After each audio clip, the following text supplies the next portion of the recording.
The silence isn't just a prank, it becomes a soft space that highlights just how much they mean to each other. The weight of unspoken words, the "I love you" strike was never meant to be a grand social experiment. It began on a rain-slick Tuesday morning in our shared apartment, a space filled with the scent of roasted coffee and the quiet hum of our domestic life. Ron was standing by the toaster, his oversized sweater sleeves partially covering his hands as he wrestled with a stubborn piece of rye bread. As I grabbed my bag to head out, he turned, his messy morning hair catching the pale light. "Hey, wait," he murmured, stepping forward to press his forehead against mine. "Have a good day. Don't work too hard.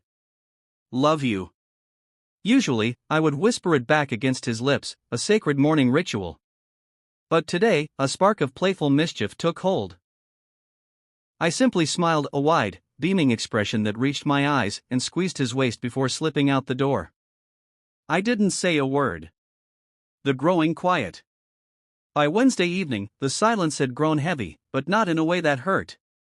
It was more like a puzzle Ren couldn't quite solve. He was being extra attentive, his love language shifting into overdrive to compensate for the missing verbal confirmation.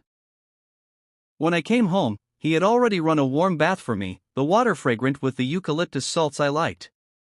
He hovered in the doorway, watching me with an expression that was half hopeful and half puzzled. "Dinner's almost ready," he said, his voice dropping into that low, honeyed register he used when he wanted my full attention. "I made that spicy ramen you crave. Because I love you, obviously." I looked up from the steam, my heart aching with how much I actually wanted to say it back.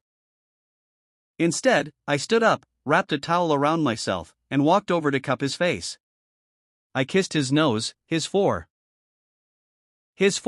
and then both of his cheeks with exaggerated devotion. "You are the most thoughtful man I've ever known, Ran," I whispered.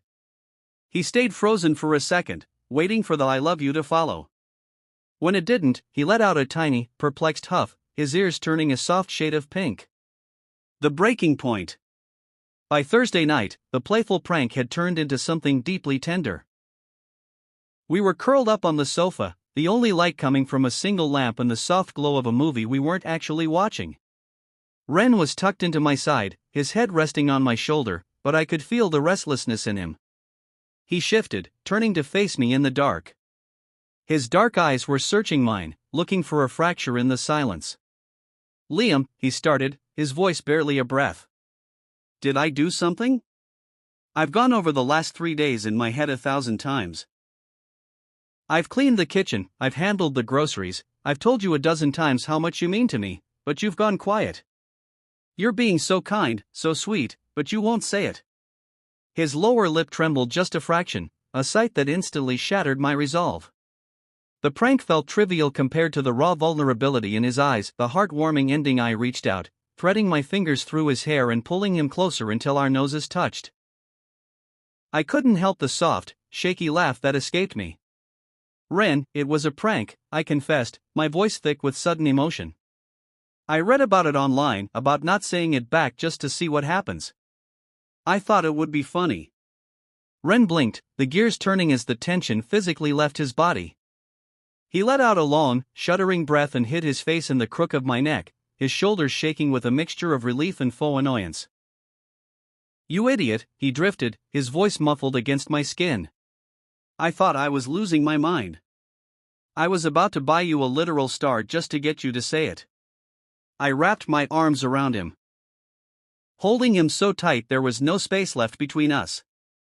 I realized then that while the words were important, the way he had stepped up to fill the silence with extra care showed me a side of his love I had taken for granted. "I love you," I said, finally letting the words pour out. "I love you more than the prank, more than the silence, and more than I could ever actually put into words. I love you, Ren. Always." He pulled back just enough to look at me, a brilliant, genuine smile breaking across his face, the kind of smile that made the rest of the world fall away. "Good," he whispered, leaning in to claim my mouth with a kiss that tasted like home and forgiveness.